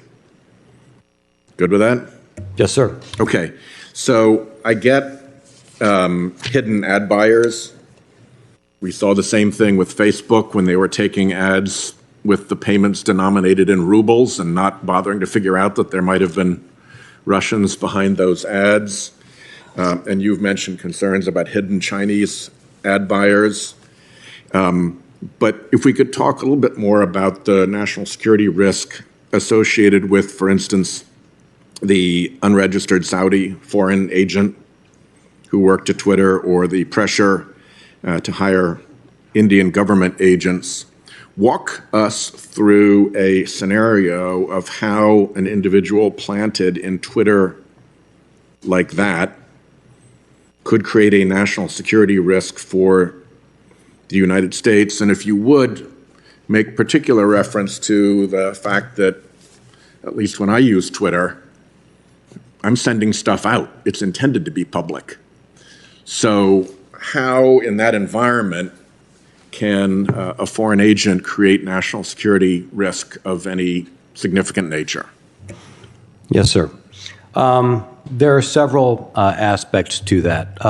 There's the non-public information that we've spoken about earlier today, your location, your phone number, your email address, things that aren't advertised to the world. In fact, I believe 200 million, if we want to say regular users, not necessarily from a national security standpoint. Twitter in 2020 internally assessed that they lost information on 200 million users for email addresses, phone numbers, other information like that. This is the information that you need in order to start taking over other people's accounts. With your phone number and an email address, I can hijack your phone number. I can then change your Gmail, your Coinbase, your Ameritrade, your other accounts. I can cause financial harm that way. I can then assume your identity. But more importantly, I probably want to be able to understand your whereabouts, your network, and understand, well, I'll give you an example in foreign governments, a concern, and then we can apply that to the United States. There were requests for information about members in the farmers' protest. There might be organizations or groups in the United States where, once I know your home address and your home phone number, I can approach you in real life. I can put pressure on you. I could possibly recruit you. You could be a witting or unwitting accomplice, and then I could influence you or target you for influence operations in the real world. Let me just offer the thought that my home address and phone number and email address are pretty widely known, and indeed in the public domain. So how does Twitter access to that information? Is there more, or what's the difference between being able to look me up in the phone book and having Twitter access to that information? Having been in the public sector myself, yes, a lot of my information became known. There's also a lot of people who are in particular roles where that information is not known.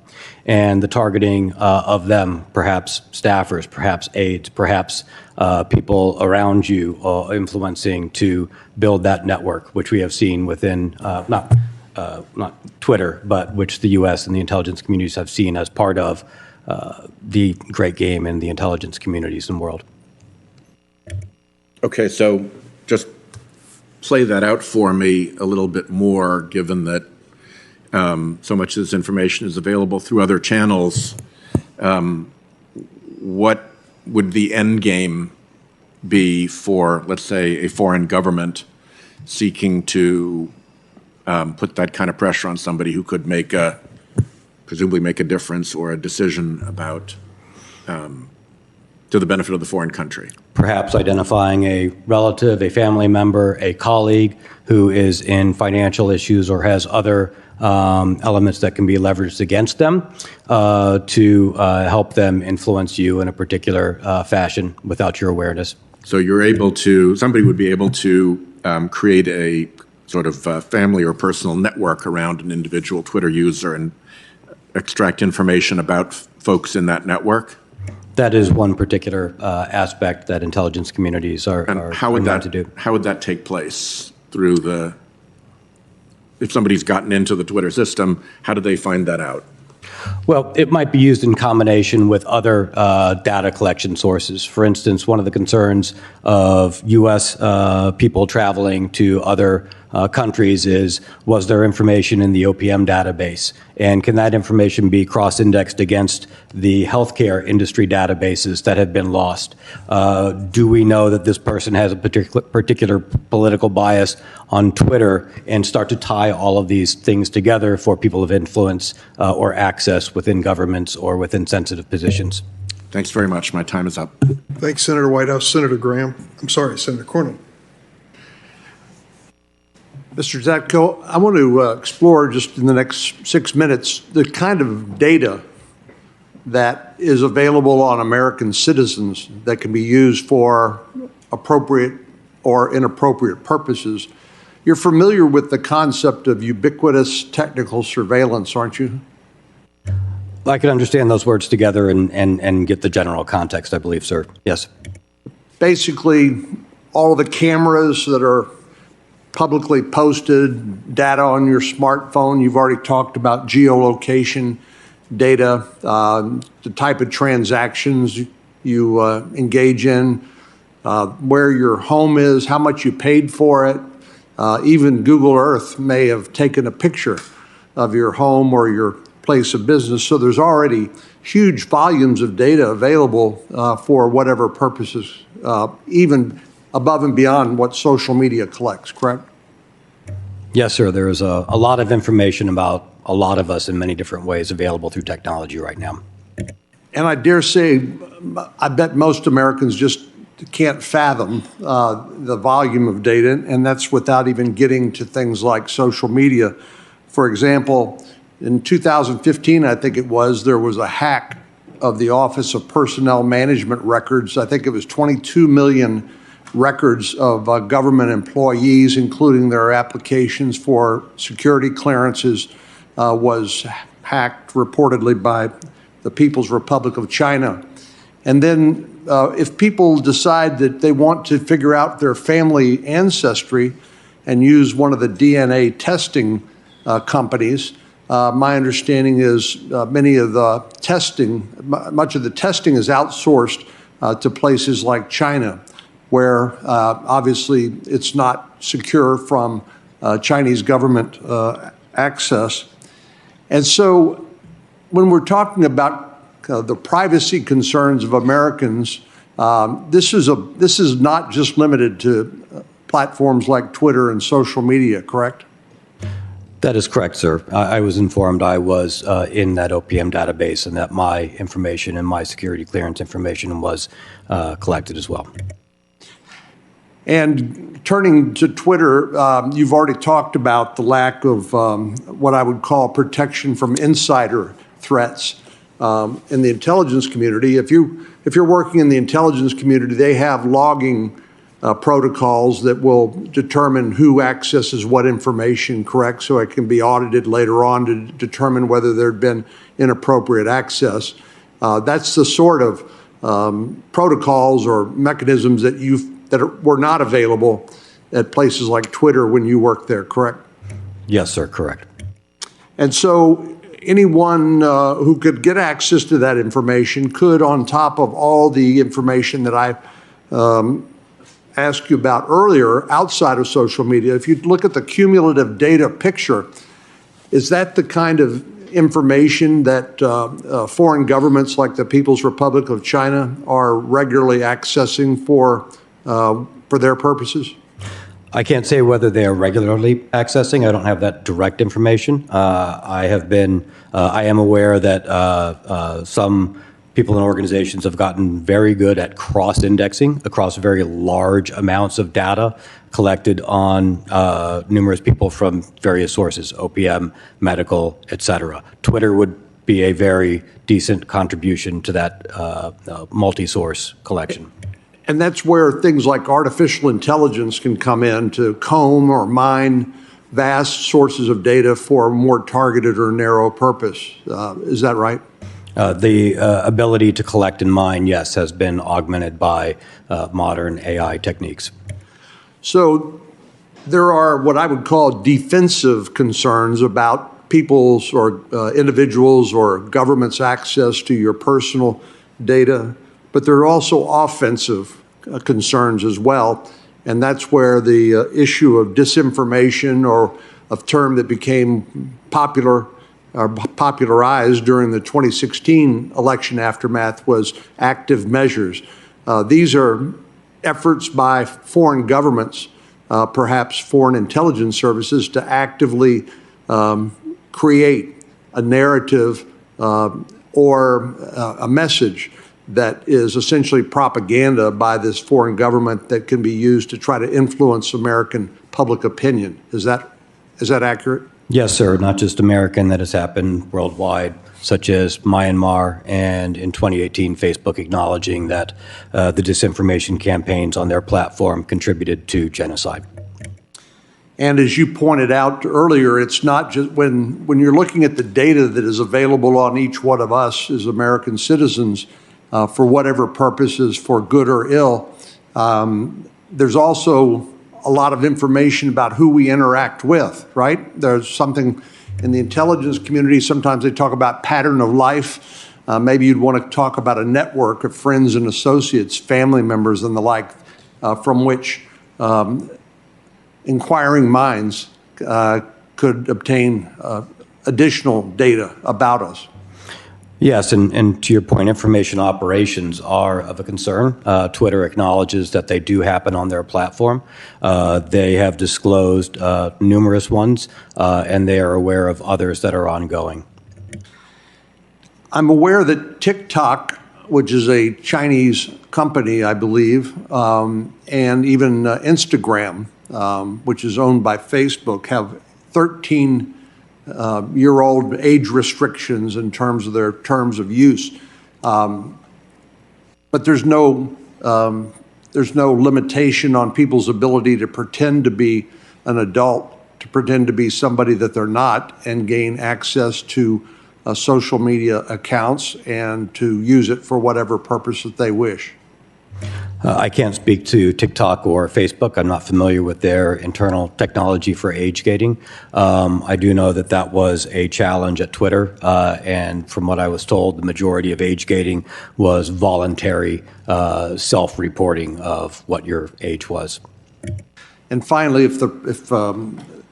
can you tell me, do you have recommendations based on your 30 years of experience in terms of data security, and what sort of regulations or laws that Congress and the federal government should consider passing? We don't have time to talk about all those here today, but we'd certainly welcome any of your recommendations and insights. Do you think this needs to be an area where the federal government needs to be actively engaged? Yes, sir, I do. I'd be happy to supplement my written report. Thank you. Thanks, Senator Cornyn. Senator Hirono. Thank you, Mr. Chairman. Thank you for coming to testify, Mr. Zacko.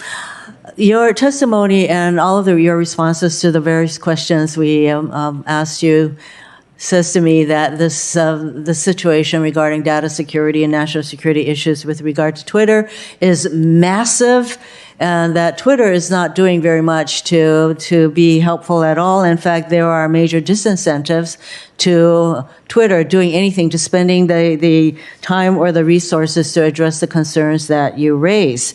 So, for example, the FTC, very out-resourced with regard to trying to keep Twitter under any kind of even a consent decree that was entered into back in 2011. And more recently, they're contemplating making Twitter pay $150 million for some misuse of information, $150 million fine for a multi-billion-dollar company is nothing to provide any kind of incentives for them to change what they're doing. And yes, there is information out there from so many different sources, including our appliances and cars and everything else. However, Twitter is a huge, if I can call it, a single platform where one can access information. So who is going to force Twitter really to do anything? If we were to adopt some of the legislation that's contemplated, if we don't have an agency that can implement and enforce that law, then we are back where we started from. So what is it going to take to force Twitter to change its ways? Well, this starts at the top in Twitter, and you need an executive team that is willing to go in and say, the executive team themselves acknowledged, and I heard them say, we have 10 years of unpaid debt here that at some point we really need to get ahead of. They need to prioritize that. And to my understanding, a board's primary role is to make sure the right executives are in charge of the company, the CEO in particular, to make sure they are sending the company in the right direction.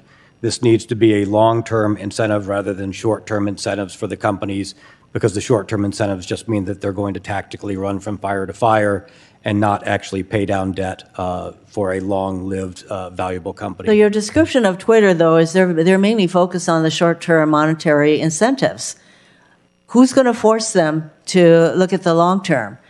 Do people need to go to prison? I mean, what do we need to do to get Twitter to, at least, from what you're telling me, they cannot even identify foreign agents in their midst? Yes, ma'am. And, to be blunt, some foreign agents will probably be pretty good and difficult to identify, but some were, in this case, not. And they're only, to my awareness, being identified when they're brought to them. They're not even attempting to. I think holding people accountable is a good start. I think that is something that people are concerned of. But you can only hold people accountable if you can measure and quantify what their targets are and what changes need to happen. And if you say, such as what I saw, Twitter needs to have a mature software security program, that's a very ambiguous and qualitative term. So holding accountability and setting quantitative goals and standards that can be measured and audited independently, I believe, is what's going to be required to change management structures and drive change in companies when it's needed, such as this. So we don't even have the kind of standards to which we can hold Twitter accountable to. Is that right? From what I saw, they were able to be answered in the affirmative without actually meaningfully making the intent of the regulators was correct. But you could then say, yes, I've done this, hold up an isolated example, and allow somebody to assume that that example was at the whole environment, knowing that you're misleading. Excuse me. So do French regulators have better standards to which to hold Twitter accountable to? My understanding is that one of the reasons the French CNIL is more feared is that they dig in technically and go towards more quantitative results that are less easy for organizations to sort of wordsmith around in their response and answers. I think that's something we can learn a lesson from. But specifically, are you sure that you discovered Twitter compromises its user data long after the users close their accounts? In fact, you stated that the accounts are simply deactivated while the data is not fully deleted. At the time of your departure from Twitter, was that the company's continuing general practice that they don't really eliminate the data? Yes, I was told straight out by the chief privacy officer that the FTC had come and asked, does Twitter delete user information when they leave the platform? And the reason this person told me this is he said, I need you to know this because other regulators are asking us, and this ruse is not going to hold up. So instead of answering whether we delete user data we intentionally have replied, we deactivate users and try to sidestep the program because we know we do not delete user data and cannot comply with that if they demand us to. You would think that that would be something that they could do technically to be able to actually delete data, because for the users to deactivate your account means that there should be nothing there of your account information, et cetera. Isn't this something technically that they could do? This goes to one of the fundamental root problems I mentioned in my opening oral statement, which is they would need to know what data they have, where it is, and why they got it, and how long, who it's attached to in order to do that. If they did that, which should be a fundamental expectation that I would have as a user, yes, at that point, they could absolutely delete the information. Thank you. Senator Graham's recognized for 6 minutes. Thank you very much for coming to the committee and giving us your insight. Something good will come from this. Do you believe that? I hope so. I'm basically risking my career and reputation, and if something good comes from this 5, 10 years down the road, it will have been worth it. It's a and you're willing to sacrifice. take that risk because it's that important to you. Yes, I've been doing this for 30 years. People who know me in the industry know that, I'm willing to put it all on the line, hoping that we can improve things. Well, I'm going to work with my Democratic colleagues to make sure this is not in vain. Let me ask you a question. Do you still use Twitter? I still have an account on Twitter. I still read it occasionally. I have not tweeted since I've left. Given what you know, would you recommend that all of us continue to use Twitter, or should we take a time out? I think Twitter is a hugely valuable service. It really shapes. So no matter people's what view. you said today, you're okay with the rest of us still tweeting? I think people should look at the information they're getting off of it differently, and I think people should put pressure on Twitter and ask questions from the public as well as from the government and regulators. You're not asking to shut them down, you're asking them to get better. Absolutely, sir. Okay. Would you buy Twitter given what you know? If you had the money. Yes, well, I guess that depended on the price. Yeah, that's fair enough. But I guess the reason I ask that, for the rest of us, we take what you say seriously. It's pretty unnerving. I'm going to go ahead and use Twitter, but I'll use it differently. And if nothing good comes out of this, shame on us all. So let me just tell you where I'm headed. There's no way to deal with this without bipartisanship, from my point of view. So I'm working with Elizabeth Warren, of all people. We have different perspectives on most everything. But Elizabeth and I have come to believe that it's now time to look at social media platforms anew. And we have this general understanding among ourselves that the regulatory system regarding social media is not working effectively. Do you agree with that? Based upon what I saw, a lot of things aren't working effectively. Yes, sir. Okay. The Federal Trade Commission, that's the primary regulator for Twitter, as far as we know? I do not believe that Twitter should have been able to be viewed as in compliance with Well, my point is, do you know when the Federal Trade Commission was founded? No, sir, I do not. 1914. A lot has happened since 1914. World War I, World War II, and an explosion of social media. Would you say, given what you know, it seems like the regulatory bodies are sort of outgunned here? In big tech, I think they are absolutely outgunned. Yeah, they're like big time outgunned. And I want people to understand, paying a $150 million fine seems to be of little consequence. Is that your testimony? In this case, absolutely. Okay, so just imagine what I just said, Mr. Chairman. A company doesn't mind paying $150 million if they can just get back on to doing what they're doing. So one of the things I'm trying to do with Senator Warren and others is create a consequence for these organizations to give them an incentive to do better. Don't you think that's where we should be headed? Yes, sir, I do. Okay. One thing that, do you have a car? Yes, sir, I do. Do you have a driver's license? Yes, sir. Okay, if you drive a car, you need a license. If you sell real estate, you need a license. If you practice law, you need a license. If you're involved in the securities business, you need to get licensed. Is there any licensing requirement to run a social media company? Not to the best of my knowledge, sir. Okay, can you sue a social media company when they do you wrong? I do not know. Well, the answer is no. So they're not licensed, you can't sue them, and to be shocked that we have a problem is kind of naive on our part. So here's what I promise to you, that we're going to take your testimony, we're going to learn from it, we're going to create a system more like Europe, a regulatory environment with teeth, an agency that came about after 1914 with the power to deal with privacy issues, content moderation. If you're going to be in this space, you have to harden your sites against foreign interference. You have to protect your sites against criminality. And if somebody takes your content down, you'll have an appeal process outside the group who did it. Does that sound kind of like where we need to be going? Those all sound good to me, and I would hope measurable and transparent. And thank you, sir. Well, we're headed that way with my good friend Senator Hawley, who's going to join the Graham-Warren team.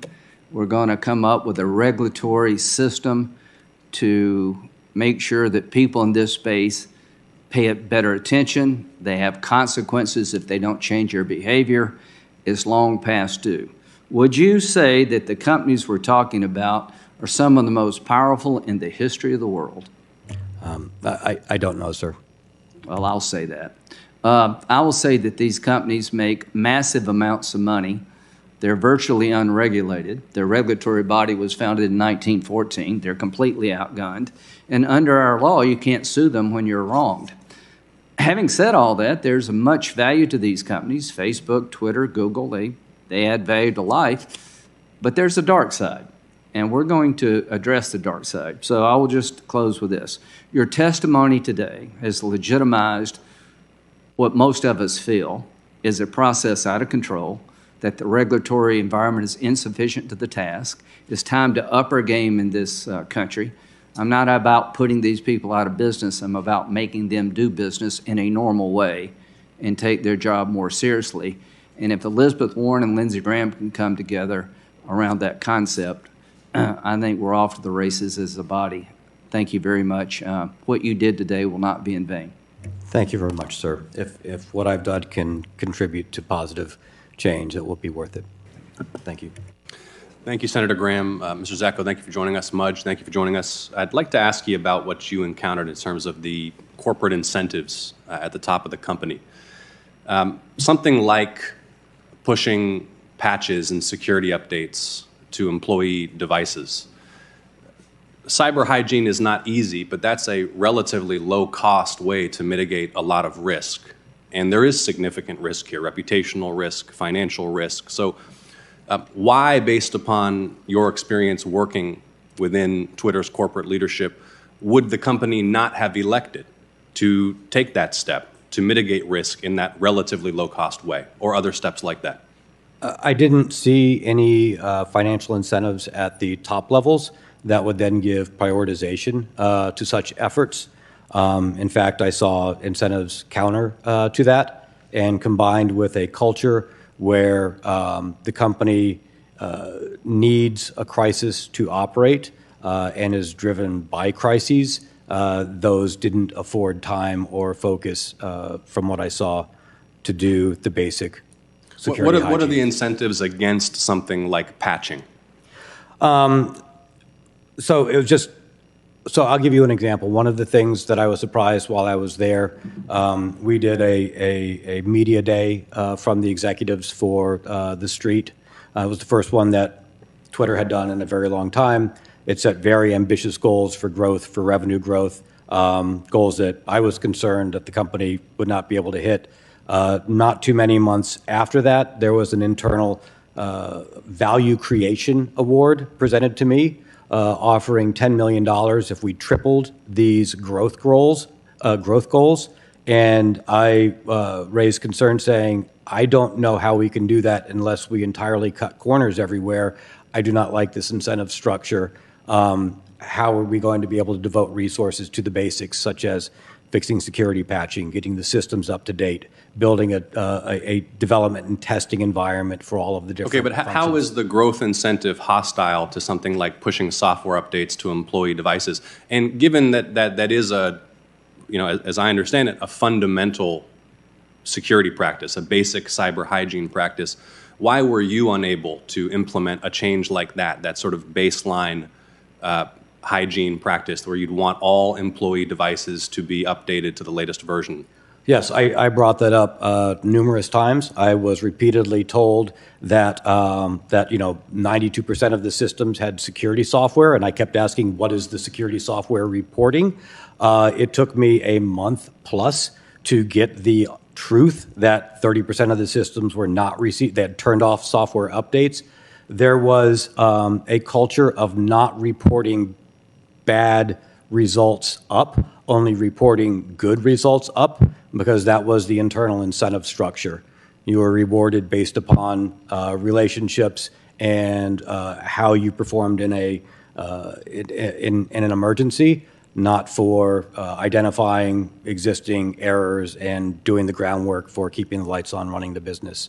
My inability to find such basic information was disturbing. So you couldn't get the authorization, for example, to implement an MDM system or some system to push patches out to user devices, or you just couldn't work the bureaucracy to make it happen? I had the authorization. I couldn't get the real information because people were misrepresenting to the executive team, and the executive team was then further misrepresenting only good news and incorrect news to the board. So it took me several months to start going and getting ground truth and to find out that this had been a culture of only present good and positive reports up, and that's how you move forward in the company. Okay. Let's talk about the data, much of it no doubt sensitive within Twitter's possession, and some of the most alarming aspects of your disclosure and testimony is that the extent to which Twitter may not know what it has. What would be, and of course you don't know what you don't know, but what would be an example of the kinds of data sets that Twitter might possess but not fully understand it possesses? And what would be the mechanisms other than monitoring user activity by which it would have accumulated such data?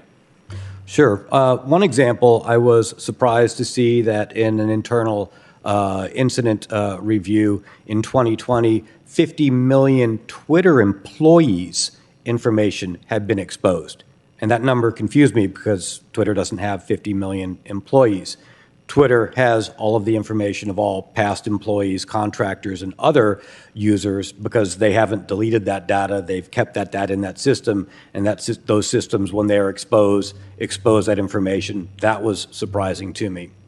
Sorry, what was the second part of your question, sir? No, that's helpful, and I'm running low on time, so I want to get to this next point, and I know some of my colleagues have covered it, but the risks associated with targeted advertising, whether for the purpose of inducing targeted users to click on links that could then harvest data about their devices or their web use or their location, or possibly inject malware, or for targeted influence campaigns. Can you please talk about what you observed and what you view to be the risks associated with the advertising model and the capability of enterprise clients of Twitter's to target ads and links to specific users?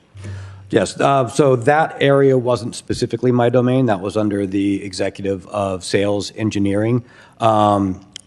The parts that I believe are relevant were not only the additional report that we talked about earlier with the information operations, but I did see that data sets internally to the organization when I first joined, thousands of users had access to the advertisers' information, including their bank accounts and routing numbers. And when I first joined, people could change that information, and you could understand why changing the banking account information of a company such as Apple or Nike might be problematic.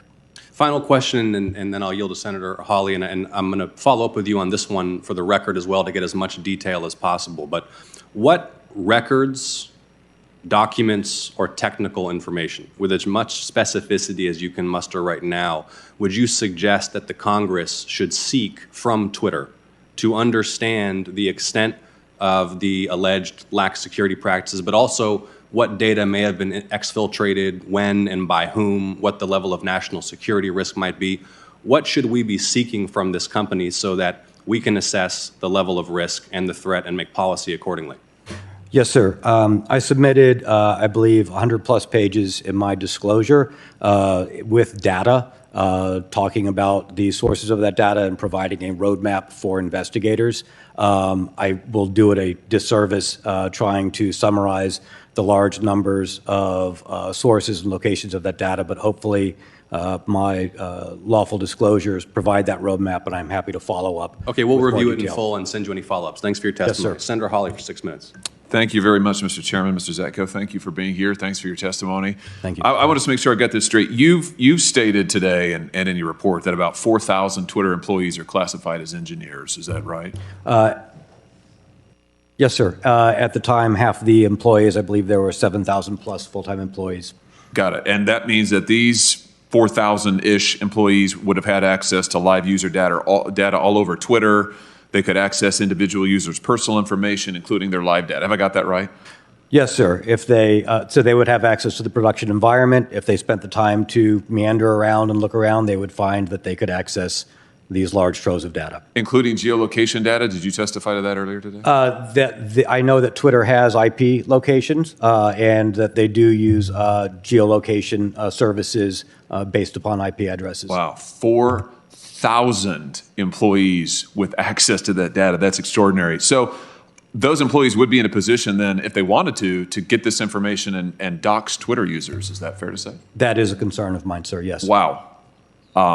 That's a significant concern. 4,000 people with the ability to dox individual users who pick up the phone and use Twitter. That's extraordinary. Have you ever seen it happen? I have seen numerous situations where Twitter engineers had to patch a problem, and I said, what was the problem? And they said, oh, engineers could tweet as anybody. The data was exposed in this part, and it was always reactionary rather in finding these wounds left and right and putting Band-Aids on them because the systemic underlying problems were not addressed, the broad access to too much information and too many systems. When you say Twitter engineers could tweet as anybody, tell me what that means. That meant a Twitter engineer understanding how the running systems and the data flows were operating could then access and inject or put forward information as I mentioned in my oral statement, any of the senators sitting here today. And have you ever seen that happen? No, not directly. Not directly. Are you concerned it has happened? Do you have some reason to believe it may have happened? The number of cases that were reported to me by individual engineers saying, hey, we found this, I'm going to try and have somebody fix it, where that was the exact problem and we wouldn't know if it had happened in the past, yes, I am concerned. Wow. I think that's pretty significant testimony. Let me make sure that I understand also just this point. A Facebook whistleblower came forward a couple of years ago now, came to me, to my office, and told us that at Facebook they at least had some policies on the books that restricted back-end developers from using or from accessing user data.